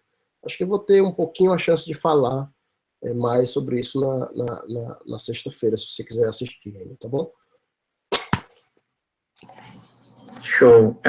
Um colega nosso aqui, o professor Adriano, ele pergunta como é que era a sua rotina de estudos na época da graduação. Isso aqui é uma pergunta já mais de cunho pessoal, né? E quais eram suas maiores dificuldades naquele período? Cara, assim, eu sempre fui muito fã de... Eu falo isso para os meus alunos hoje em dia também, sabe? Eu sempre fui muito fã de você trabalhar direitinho, trabalhar sério, sabe? Assim, se você quiser ser matemático, você sabe o que é que tem que fazer, né? Mestrado, doutorado, e assim por diante. Mas se você quiser ser matemático, assim, é claro que você tem que ter um certo dom. Você tem que gostar de matemática, você tem que gostar dos números, você tem que ter um certo dom para matemática. Por outro lado, você tem que ser uma pessoa trabalhadora. Você tem que trabalhar. E eu acho que, na verdade, essa segunda condição é até mais importante do que a primeira. Se eu pudesse escolher uma das duas, inteligência como trabalhador, num aluno, né? Eu digo sinceramente que eu tenho alunos de doutorado, tenho alunos de mestrado, e eu vejo muitas dessas características no aluno. Assim. Então, idealmente, você gostaria de ter um aluno inteligente, você gostaria de ter um aluno humilde, você gostaria de ter um aluno trabalhador, né? Mas se eu pudesse escolher duas, assim, eu ia com a humildade e o trabalhador, sabe? Esse menino que ganhou a tese agora, o André Stirr, ele tinha exatamente isso, ele era humilde e trabalhador, assim, não tinha tempo ruim para esse cara. Né? Eu dizia para ele, rapaz, vamos fazer isso daqui, ele vai lá, no final de semana, era carnaval, o que fosse preciso, ele estava estudando, né?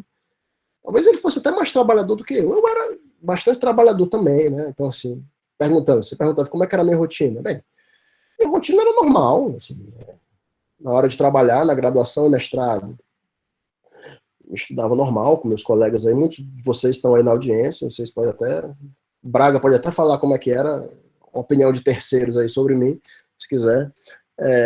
Eu estudava normal, fazia os cursos na graduação, mestrado na UFC e tudo. Quando eu fui para os Estados Unidos fazer doutorado, eu realmente dei uma aumentada na carga, assim, né? Realmente estava num ambiente, a competitividade ficou mais pesada um pouco, assim.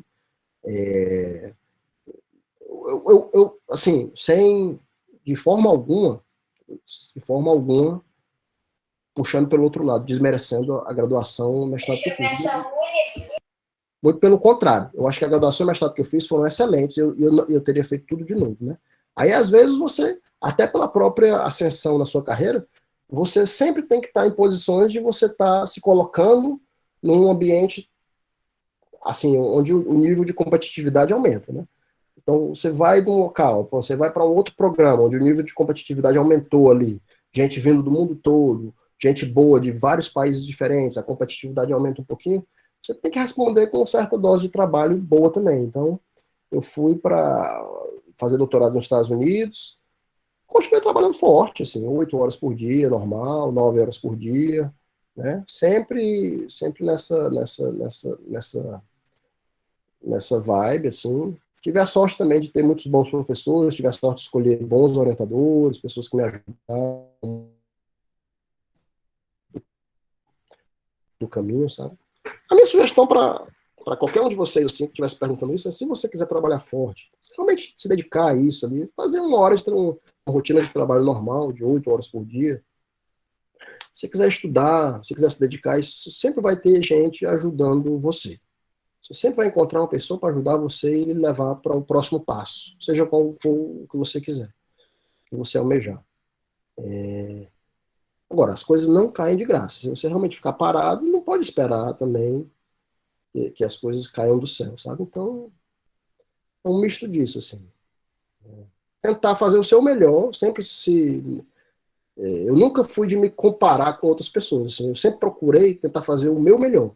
Desde a época que eu fazia a Olimpíada, que o Carlos mencionou no começo da palestra, assim, eu sempre fui assim, quando eu fazia uma prova, eu sempre olhava para a prova, depois que eu via as soluções, assim, eu sempre olhava e me perguntava: rapaz, será que eu fiz o melhor que eu podia? Né? Às vezes eu via a solução da prova, olhava assim: rapaz, realmente eu não tinha condições de fazer isso aqui não. Estou satisfeito, eu fiz aqui 3 problemas de 6, eu fiz 4 problemas de 6, mas estou feliz porque eu fiz o que eu podia fazer. Então eu sempre tive isso. Acho que você tem que ter sempre essa autoavaliação de você fazer o seu melhor, né? Trabalhar direitinho e fazer o seu melhor, sem se comparar com outras pessoas, assim, em termos absolutos. Pense sempre em termos absolutos ao invés de termos relativos. Você está fazendo o melhor que você pode fazer? Você está satisfeito com o que você está fazendo? Né? Ah, professor, mas tem fulano e fulano na minha turma que são muito melhores do que eu. Isso aí é um pensamento errado. Se você olhar para o lado, você sempre vai encontrar alguém melhor do que você. Isso aí é em todos os níveis. Quando você é aluno, você é pós-doc, quando você... Se você for um medalha Fields, eu tenho certeza que se o cara parar e olhar para o lado, ele vai encontrar outros 3 medalha Fields que eles vão olhar para isso, o cara tá mandando melhor do que eu esse ano, né? Assim, é uma coisa até cíclica. Acho que o tal olha para o Burguin, acha que é melhor do que ele, o Burguin olha para outro que é melhor do que ele, olha para outro que acha que o tal é melhor do que ele. Até um negócio que fecha o ciclo assim. E é uma receita para depressão. Se você olhar sempre em termos comparativos, é uma receita para você ficar deprimido, não leva a nada. Então, minha sugestão é essa: sempre procure fazer o melhor que você pode fazer. Se você encontrar uma pessoa do seu lado que você acha que sabe mais do que você naquele momento, sobre aquele assunto, não fique com uma atitude assim de inveja, ou de... vai atrás da pessoa, tenta aprender. Rapaz, tu sabe isso aqui, me ensina. Eu queria aprender também, tal. Colabora, né? Eu sempre, assim, gostei muito de conversar com as pessoas. E matemática, para mim, o mundo da matemática é um mundo, assim, que me trouxe muitos amigos. É isso que eu quero pensar. Assim. Para mim, eu não vejo competição nesse mundo da gente. Eu vejo, assim, a oportunidade de você fazer amigos. Eu lembro que você falou no começo da palestra sobre o que estudou com o Davi, né, lá no FB. Eu tinha uns 10 anos, mais ou menos, ia jogar bola lá com os irmãos dele, na casa dele e tal. Ele tinha já uns 17, estudando direto. Davi estudava de 10 a 12 horas fora as aulas por dia. Exatamente, Diego. Assim, vai ter épocas na sua vida em que você vai ter que dar aquele gás a mais porque é algum momento crucial na sua vida, né? Assim, eu acho que sim. Você tem que ter realmente uma rotina de trabalho boa, estudar ali um pouquinho toda semana, todo dia, tal, tal, tal. Agora, realmente vai ter uma época, assim, sei lá, naquele caso, eu também estudei como o Davi, né, na preparação para as Olimpíadas, tinha uma época que você dá um gás final ali, um mês antes, né? Se você está fazendo um programa de mestrado, doutorado, você tem que dar um mês ali daquele gás para acabar a tese, para acabar, para ter uma bateria de prova num curso importante. Tem umas épocas que você dá uns picos de trabalho e assim, ninguém consegue também ficar trabalhando 16 horas por dia, né? Você dá um pico, você consegue fazer aquilo ali 2 semanas, 3 semanas, mas depois que passa, você também tem o seu direito de dar uma relaxada, né? Pô, passar uns dias ali dando uma relaxada e depois você volta. Assim, a sua saúde sempre vem em primeiro lugar. Obviamente, você pode se dedicar ao máximo que você puder, mas sem nunca comprometer a sua saúde, obviamente. Né? Vejo muita gente que às vezes entra por um caminho errado, quer forçar um pouco demais a barra. Você tem que encontrar, cada um tem que encontrar o seu ritmo, o ritmo que você é confortável. Assim, tem gente que tem o ritmo é diferente, assim, todo mundo aqui nessa audiência tem o seu próprio ritmo, tem as suas próprias prioridades na vida, né? Assim, a pessoa tem a minha prioridade na vida, eu quero fazer isso, mas eu também eu gosto de jogar meu futebol, eu tenho a minha família, não tenho papapá, e eu tenho 8 horas por dia para fazer matemática. Vai ter gente nesse mundo que não tem nada disso, que realmente matemática é a vida da pessoa 18 horas por dia. Tem gente assim, legal, assim, poxa, se aquela pessoa tá feliz assim, legal, aquela pessoa realmente, se eu escrevo 2 papers por ano, 2 artigos por ano, trabalhando 8 horas por dia, e vem um cara, um chinês, que trabalha 18 horas por dia e escreve 5, parabéns, assim, poxa, tem que aplaudir. Se tem gente nesse mundo capaz de se dedicar dessa forma, né? Assim, você tem que realmente respeitar, faz parte. O problema é que, assim, não é um problema, né? A realidade é que, no mundo, se você olhar no mundo inteiro, tá ficando cada vez mais competitivo, né? Para você, realmente, cada vez mais competitivo para você acabar o seu doutorado, conseguir um emprego que você quer, porque realmente, cada vez mais tem gente mais disposta a fazer mais sacrifícios, né? E sim, assim, independente se eu gosto disso ou não, se eu quero fazer isso ou não, estou só dizendo para vocês que é a realidade desse mundo de hoje na academia, né? Fica cada vez um pouquinho mais difícil. Vamos ver como é que o futuro guarda pra gente, assim, né?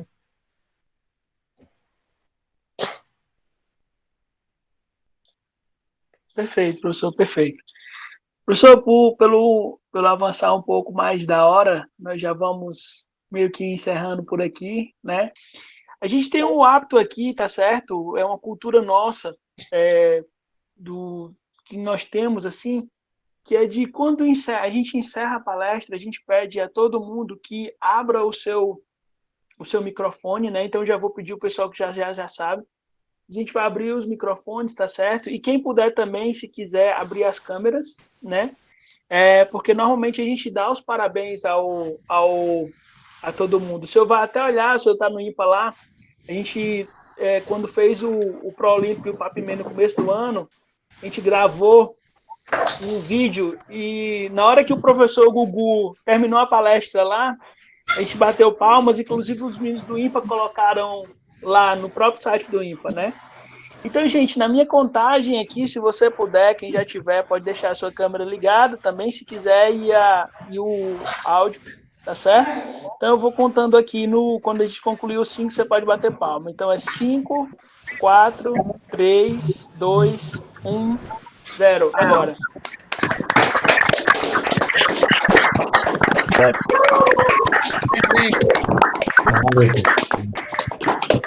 Obrigado. Professor, muito obrigado aí. Deixo com suas palavras para encerrar. Obrigado aí pela atenção de vocês todos, pessoal. Prazer enorme estar com vocês. Desculpem os pequenos problemas técnicos que aconteceram, mas eu tô querendo que essa pandemia passe para eu poder voltar a visitar o Ceará. E faz já 1 ano quase que eu tive aí. Aproveitar as maravilhas da terrinha e comer coisa boa. Saudade de um baião de dois com carne de sol, rapaz. Fique aí, um abraço para todos.